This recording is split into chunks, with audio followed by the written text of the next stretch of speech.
पिछले एपिसोड में हमें देखने मिला था जिन वो यहाँ पर एक रेड गेट में फंस जाता है, लेकिन गेट के अंदर जाने के बाद ही उन लोगों के ऊपर हमला होना शुरू हो जाता है और उनके पार्टी के 2 साथिया मारे जाते हैं। दूसरी तरफ यहाँ पर व्हाइट टाइगर गिल के लीडर बाई क्यून-हू भी स्पॉट पे आकर पहुंचते हैं और उसके साथ साथ यूएसए का एस रैंक का हंटर वांग डोंगसू वो भी यहाँ पर कोरिया में आकर पहुंचता है जिनवू से बदला लेने के लिए। इसके बाद एक बार फिर से हमें डंजन के अंदर ले जाया जाता है। रेड गेट यहाँ पर बाकी डंजन से काफी ज्यादा अलग था। ये डंजन को एक दूसरे डायमेंशन के साथ कनेक्ट करता है। जब तक इस डंजन को क्लियर नहीं कर दिया जाता या फिर डंजन ब्रेक ना आ जाता तब तक इस डंजन से कोई बाहर और कोई बाहर से अंदर नहीं आ सकता। तो यहाँ पर जिन्वो के ग्रुप का हाईएस्ट रैंक का मेंबर किम चुल यहाँ पर लीड लेता है। वो कहता है मेरा नाम किम चुल है और मैं ए रैंक का हंटर हूँ। जैसे कि तुम सभी को पता ही है कि हम सभी एक रेड गेट के अंदर है, तो मैं चाहता हूँ कि जितने लोग हो सके सेफली डंजन से बाहर निकल पाए। मैं यहाँ पर सिर्फ खरे खरे तमाशा देखने के लिए नहीं आया हूँ। हमें डंजन ब्रेक के लिए यहाँ पर महीने इंतजार करने पड़ सकते हैं।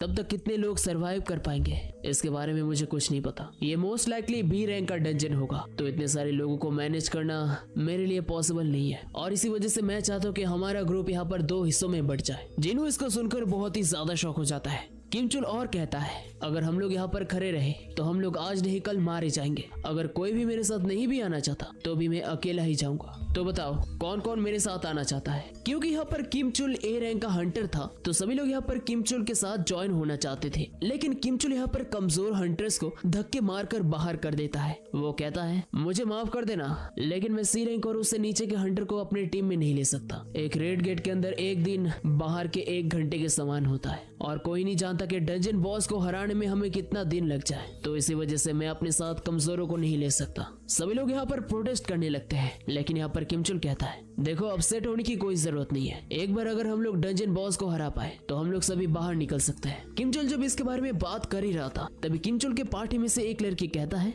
एक्सक्यूज मी, क्या मैं उन लोगों के साथ जा सकती हूँ? किम चुल कहता है तुम्हें जो करना है वो करो, लेकिन यहाँ पर किम चुल मन ही मन कहता है आखिरकार ये लड़की चाहती क्या है? क्या उसे उन लोगों के ऊपर तरस आ गया? वो लड़की इसके बाद जिन्वो की तरफ जाकर कहता है किम चुल उसने तो अपने सामने वो तीर भी आते नहीं देखा था। तुम असल में एक ई रैंक के हंटर नहीं हो, है ना? इसके बाद एक बार फिर से हमें डंजन के बाहर ले जाया जाता है। मिस्टर आहान यहाँ पर बाई क्यून-हू को संग जिन्वो के बारे में सब कुछ समझा के बताते हैं। वो कहते हैं कि संग जिन्वो मोस्ट लाइकली यहाँ पर री-अवेकन हुए हैं। बाई क्यून-हू पूछते हैं क्या तुम इसके बारे में श्योर हो? लेकिन यहाँ पर मिस्टर आहान कहता है वैसे उन्होंने मुझे कुछ बताया तो नहीं, ये सिर्फ मेरा गेस है। बाई क्यून-हू इसके बाद कहता है तो अभी हम लोग सिर्फ ए रैंक के हंटर किम चुल के ऊपर ही भरोसा कर सकते हैं। सर्वेलेंस टीम के मेंबर भी यहाँ पर यही कहते हैं कि किम चुल ये कर सकता है। किम चुल के रिकॉर्ड भी यहाँ पर बहुत ही ज्यादा तगड़े हैं। बाई क्यून-हू यहाँ पर मन ही मन कहता है किम चुल एक ए रैंक का हंटर है, हम लोग ऐसे एक टैलेंट को मिस नहीं कर सकते। अभी के लिए हम लोग आशा ही कर सकते कि वो बाकी हंटर्स के साथ डंजन को क्लियर कर पाए। सर्वेलेंस टीम का वो मेंबर कहता है वैसे आप लोग किसी ई रैंक के हंटर के बारे में बात कर रहे थे,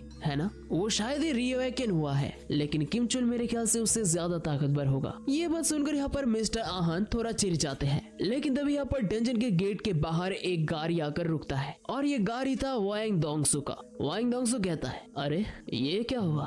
मुझे तो लगा था कि ये सी रैंक का गेट है, क्या कोई ए रैंक का गेट ऐसे ही आ गया? ओह, व्हाइट टाइगर गिल का बड़ा हस्ती यहाँ पर क्या कर रहा है? वांग डोंगसू को देखकर यहाँ पर बाई क्यून-हू का खून खौल जाता है। सभी लोग यहाँ पर वांग डोंगसू को देखकर बहुत ही ज्यादा शौक हो जाते हैं। वांग डोंगसू कहता है बहुत दिन बाद मिले, है ना? बाई क्यून-हू यहाँ पर सीधा पूछता है तुम यहाँ पर कोरिया में क्या कर रहे हो? वांग डोंगसू कहता है मुझे बस यहाँ पर कोरिया में कुछ काम था, लेकिन मुझे नहीं लगा था कि मैं यहाँ पर तुमसे मिलूंगा। ये दुनिया सच में काफी ज्यादा छोटा है। बाई क्यून-हू यहाँ पर बहुत ही ज्यादा गुस्सा हो जाता है। बाई क्यून-हू कहता है मैंने तुमसे पूछा कि तुम यहाँ पर क्या कर रहे हो? तुम तो यूनाइटेड स्टेट्स में थे, है ना? आखिरकार तुम्हारे जैसों का कोरिया में क्या काम हो सकता है? वांग डोंगसू कहता है व्हाइट टाइगर गिल के बुरे दिन आ गया है क्या? क्या उस चचुंदे ने तुम्हारे गिल को ज्वाइन किया?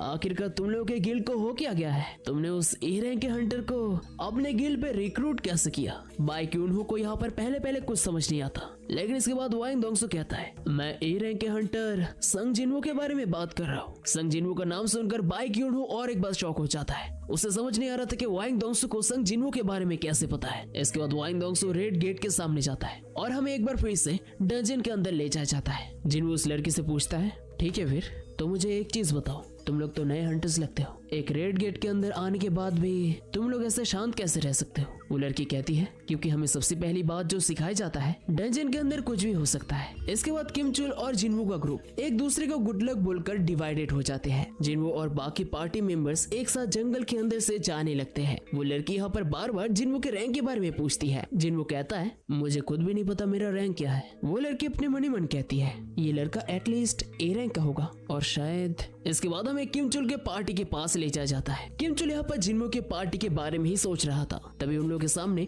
एक आइस बियर आ जाता है। किम चुल कहता है उन लोगों को वहाँ पर ही रुकना चाहिए था, ये जगह आइस बियर से भरा हुआ है। लगता है उसी रैंक के हंटर की वजह से बाकी सारे हंटर्स का भी जान जाएगा। किम चुल का एक साथी कहता है तुम लोग उनसे एक्सपेक्ट क्या कर सकते हो, वो एक ई रैंक का हंटर है। लेकिन यहाँ पर किम चुल अपने मन ही मन कहता है उस ग्रुप के मेंबर में सी रैंक और बी रैंक के हंटर्स है, लेकिन आखिरकार एक ई रैंक का हंटर उन लोगों का लीडर क्यों है? खैर जो भी हो, आज नहीं तो कल वो लोग तो मारे जाने ही वाले हैं। इसके बाद किम चुल और उसके पार्टी आइस बियर्स के साथ लड़ने के लिए तैयार हो जाते हैं। हमें एक बार फिर से डंजन के बाहर ले जाया जाता है। वाइंग डॉग्सो कहता है मुझे विश्वास नहीं हो रहा कि इतना दूर आने के बाद मुझे अभी रेड गेट का इंतजार करना पड़ेगा। सच में इस संग जिनवू को पकड़ना लगता है थोड़ा मुश्किल है। बार बार यहाँ पर संग जिनवू का नाम सुनकर बाई क्यूनहू थोड़ा फ्रस्ट्रेट होने लगता है। उसे समझ नहीं आता कि आखिरकार सभी लोग यहाँ पर इस संग जिनवू के पीछे क्यों पड़े हैं। इसके बाद हमें एक बार फिर से किम चुल के पास ले जाया जाता है। किम चुल और उसके पार्टी के सामने बहुत सारे आइस बियर्स थे।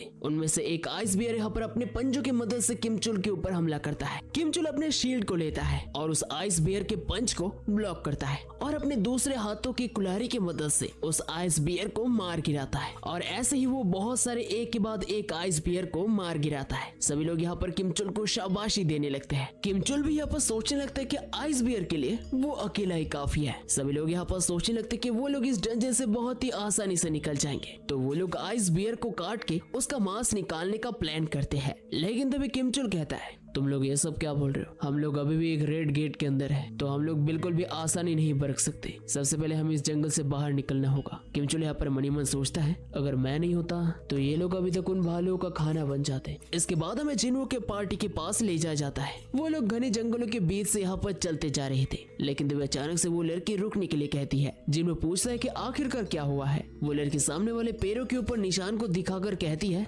आगे जाकर आइस बियर के झुंड है, तो हम लोग को इससे आगे नहीं जाना चाहिए। जिनवू इसके बाद कहता है तो तुम कह रहे हो कि ये जगह आइस बियर से भरा हुआ है। जिनवू के इस रिएक्शन को देखकर वो लड़की काफी ज्यादा सरप्राइज थी। वो सोचने लगती कि क्या उसने कुछ गलती कर दिया है। जिनवू यहाँ पर आगे बढ़ते जाता है। वो लड़की एक बार फिर से जिनवू को रोकने की कोशिश करती है, लेकिन इसके बाद जिनवू कहता है तुमने कहा कि ये जंगल पूरा आइस बियर से भरा हुआ है, तो इसी वजह से हम लोग को और जंगल के अंदर जाना चाहिए, क्योंकि ये अगर आइस बियर का टेरिटरी हुआ तो इसका मतलब इसके आसपास और कोई मैजिकल बीस्ट नहीं होंगे, जो उन आइस एल्फ से तो अच्छा ही होगा। ये बात सुनकर वो लड़की चुप हो जाती है। इसके बाद वो कहती है आखिरकार मैंने ये क्यों नहीं सोचा। जिनवू इसके बाद अपने इन्वेंटरी से सभी के लिए ठंडे वाले कपड़े बाहर निकालता है। सभी लोग ये देखकर बहुत ही ज्यादा शॉक हो चुके थे। वो लोग सोचने लगते कि आखिरकार ये संग जिनवू, ये लड़का कौन है। जिनवू के साथ जो छोटी लड़की आई थी वो भी काफी ज्यादा शॉक थी। जिनवू उसके सर पे हाथ रखकर कहता है मैं तुम्हें यहाँ पर लेकर आया तो मैं ही तुम्हें यहाँ से बाहर निकालूंगा, और हाँ बाकी सभी से भी यही गुजारिश है, मुझसे मेरे बारे में और कुछ मत पूछना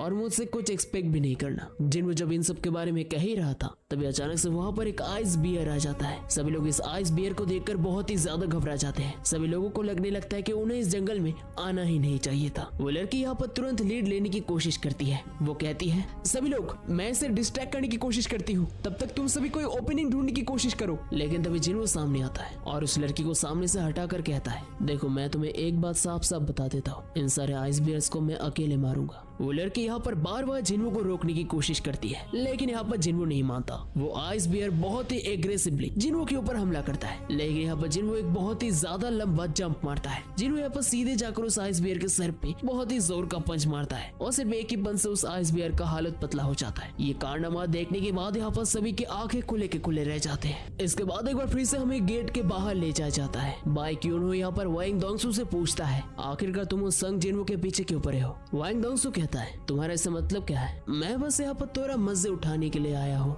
इस डंजन के अंदर जैसा भी मौसम होगा, जैसे भी मॉन्स्टर होंगे, लेकिन फिर भी मुझे जाकर एक बार कंफर्म करना ही होगा कि वो लोग मर चुके हैं या फिर नहीं। लेकिन मुझे कभी नहीं लगा था कि यहाँ पर आने के बाद मुझे कुछ ऐसा देखने मिलेगा, लेकिन सीरियसली मुझे इसके बारे में कुछ करना होगा। मैं डंजन ब्रेक तक तो इंतजार नहीं कर सकता। इसके बाद हमें जिन्हो के पार्टी के पास ले जाया जाता है, जहाँ पर जिन्हो और उसके पार्टी बियर का मीट खा रहे थे। जिन्हो और जिन्हा की दोस्त वो दोनों यहाँ पर जिन्हा के बारे में बात कर रही थी। वो लड़की यहाँ पर जिन्हा के अच्छे मार्क्स के बारे में बात कर रही थी। वो जिन्हो से पूछती कि जिन्हा सारे दिन घर में क्या करती रहती है। जिन्हो कहता है कि वो नॉर्मल बच्चों की तरह ही है, खाती है, पीती है, सोती है और पढ़ती है। वो लड़की यहाँ पर जिन्हो के कहे हुए बातों के ऊपर विश्वास नहीं कर पाती। जिन्हो भी यहाँ पर कहता है ये तो मुझे भी विश्वास नहीं हो रहा है। पार्टी के यहाँ पर बाकी लोग जिन्हो के बारे में बात कर रहे थे। खाने के बाद यहाँ पर जिन्हो अचानक से उठ जाता है। वो लड़की पूछती कि वो कहाँ पर जा रहा है। जिन्हो कहता है अभी मेरे एक्सरसाइज करने का वक्त है, अगर मैं एक्सरसाइज नहीं करूंगा तो मुझे पेनल्टी भुगतना होगा। ये सुनकर यहाँ पर सभी लोग थोड़ा सरप्राइज हो जाते हैं। जिन्हो इसके बाद जंगल में जाकर अकेले अपने डेली मिशन को कंप्लीट करता है। जिन्हो यहाँ पर जैसे अपने सारे टास्क को कंप्लीट करता है, तभी कुछ ही पलों बाद वहाँ पर आइस बियर का झुंड आ जाता है। जिन्हो यहाँ पर तुरंत पेड़ से नीचे उतरता है और अपने नए शैडो आर्मी को समन करता है। जिन्हो कहता है तुम सभी को पता है ना कि ये तुम्हारा पहला बैटल है, चलो अभी जाओ और मुझे दिखाओ कि तुम लोग कितना ज्यादा कैपेबल हो। आइस बियर और जिन्हो के शैडो आर्मी के बीच यहाँ पर लड़ाई शुरू हो जाता है। जिन्हो के शैडो आर्मी यहाँ पर एक तरफ आइस बियर्स को मार रहे थे, लेकिन आइस बियर्स भी यहाँ पर कुछ कम नहीं थे। आइस बियर भी यहाँ पर जिन्हो के शैडो आर्मीज को मार रहे थे। इसके बाद हमें शैडो मेजेस का कमाल देखने मिलता है, जो एक हाई लेवल का फायर स्पेल उन आइस बियर्स के ऊपर करते हैं। जिन्हो भी इसको देखकर काफी ज्यादा शॉक हो चुका था। जिन्हो कहता है मेरे शैडोज मुझे जितना लगा था ये उनसे भी काफी ज्यादा स्ट्रॉन्ग है। इनका रीजनरेशन पावर लगभग इमॉर्टल की तरह है, वैसे इसकी वजह से मेरा मैना भी जा रहा है। इसके बाद अचानक से वहाँ पर आइस बियर के झुंड का लीडर आ जाता है। वो पलक झपकते ही यहाँ पर जिन्हो के सारे शैडो आर्मी को खत्म कर देता है। जिन्हो का शैडो आर्मी और रीजनरेट नहीं हो पा रहा था। जिन्हो का मैना यहाँ पर लगभग खत्म हो चुका था। अभी जिन्हो के पास बचा हुआ था इग्रिस। जिन्हो यहाँ पर इग्रिस को इस आइस बियर के झुंड के लीडर को संभालने के लिए कहता है। इग्रिस यहाँ पर अपना सोर्ड लेकर आगे बढ़ता है और उस आइस बियर के ऊपर हमला बोल देता है। इग्रिस यहाँ पर अपना सोर्ड लेकर जंप मारता है और सीधे आइस बियर के पीठ के ऊपर चढ़ जाता है और उसके ऊपर साइड से बहुत ही जोर का एक स्लैश मारता है। इसके बाद इग्रिस आइस बियर के हाथों में भी अपना सोर्ड घुसा देता है। अभी वो आइस बियर यहाँ पर दर्द से बेचैन हो चुका था। वो अपने पूरे रेत से यहाँ पर इग्रिस के खिलाफ हमला करने के लिए तैयार था। इग्रिस भी यहाँ पर बिल्कुल सामने ही था। इग्रिस यहाँ पर सबसे पहले आइस बियर के अटैक को डॉज करता है और सीधे जाकर उसके सर को धड़ से अलग कर देता है, जिसे देखने के बाद यहाँ पर जिन्हो मनी मन कहता है अगर इग्रिस के साथ मैं सोर्ड के साथ लड़ा होता तो शायद मैं इग्रिस को नहीं हरा पाता। आइस बियर को हराने के बाद यहाँ पर इग्रिस जिन्हो के सामने झुक जाता है। जिन्हो अपने मनी मन कहता है शायद वो अभी भी मुझसे ताकतवर है। जिन्हो यहाँ पर इग्रिस को शाबाशी देता है और इसके बाद वो बड़े से आइस बियर के ऊपर शैडो एक्सट्रैक्शन इस्तेमाल करता है और सिर्फ एक ही अटैम्प में आइस बियर का शैडो एक्सट्रैक्शन कंप्लीट हो जाता है। इसके बाद एक बार फिर से हमें गेट के बाहर ले जाया जाता है। लगभग यहाँ पर 3 घंटे हो चुके थे, यानी कि डंजन के अंदर 3 दिन हो चुके थे। मिस्टर आहान यहाँ पर सभी के बारे में चिंता करने लगते हैं। बाई क्यूनहो कहता है रेड गेट के अंदर का एनवायरनमेंट नेचुरल होता है, कहीं पर कड़कती धूप या फिर कहीं पर कड़कती ठंडी, और जो सबसे ज्यादा कमजोर होता है वही सबसे पहले हार मानता है। अगर उन्हें वहाँ पर रहते रहते आदत भी हो जाए, लेकिन एक वक्त जाकर उन लोग के पास खाने का कमी हो जाएगा। लो रैंकिंग हंटर्स के लिए ये बहुत ही ज्यादा मुश्किल होगा और शायद अभी तक कुछ सी रैंक के हंटर्स तो मारे भी जा चुके होंगे। तभी यहाँ पर वाइंग डोंगसो कहता है तो इसका मतलब संग जिन्हो भी मारा जा चुका होगा। लगता है मैं यहाँ पर बिना वजह ही आया। वैसे मुझे एक चीज जानना है, संग जिन्हो व्हाइट टाइगर गिल्ड का मेंबर नहीं है तो उसने इस गेट के अंदर एंटर क्यों किया? मिस्टर आहान कहते हैं कि वो संग जिन्हो को बहुत समय से जानते हैं, तो इसी वजह से उन्होंने संग जिन्हो को डंजन के अंदर एंटर करने दिया। संग जिन्हो के लिए आहान को झूठ कहते हुए देखकर बाई क्यूनहो यहाँ पर थोड़ा सरप्राइज हो जाता है। उसे समझ नहीं आता कि आखिरकार ये संग जिन्हो आखिरकार है कौन, जिसके लिए वाइंग डोंगसो यूनाइटेड स्टेट से कोरिया में आ गया और वो भी एक ई रैंक के हंटर के लिए। मिस्टर आहान की बात सुनकर यहाँ पर वाइंग डोंगसो सीधे जाकर आहान का गला पकड़ लेता है और कहता है तो इसका मतलब तुम मुझसे ये कहना चाहते हो कि यहाँ पर मैं और कुछ नहीं कर सकता? मेरे पास एक अजीब सा टैलेंट है, अगर कुछ भी गड़बड़ होता है तो मैं उसे सूंघ के बाहर निकाल सकता हूँ, और मुझे लगता है कि तू मुझसे कुछ छुपा रहा है, तो जल्द से जल्द अपना मुंह खोल और सब कुछ सच सच बता दे। वाइंग डोंगसो को यहाँ पर रोकने के लिए तुरंत यहाँ पर बाई क्यूनहो आ जाता है और वो वाइंग डोंगसो के हाथ को पकड़ लेता है। बाई क्यूनहो कहता है वाइंग डोंगसो मेरे एम्प्लॉय को अभी के अभी छोड़ो। वाइंग डोंगसो भी यहाँ पर बहुत ही ज्यादा गुस्सा हो जाता है। वाइंग डोंगसो कहता है क्या तुमने मुझे कोई ऑर्डर दिया?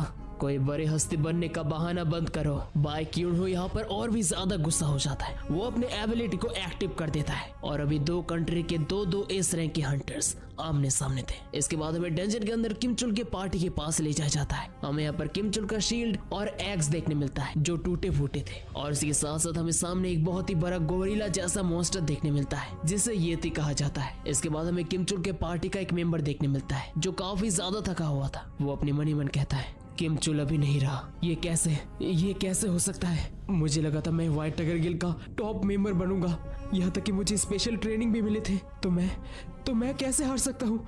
नहीं, ये इम्पॉसिबल है। किम चुल के पार्टी के बाकी मेंबर्स यहाँ पर मदद के लिए गिड़गिड़ाने लगते हैं। वो बंदा कहता है, अगर मेरे पास थोड़ा सा खाना होता।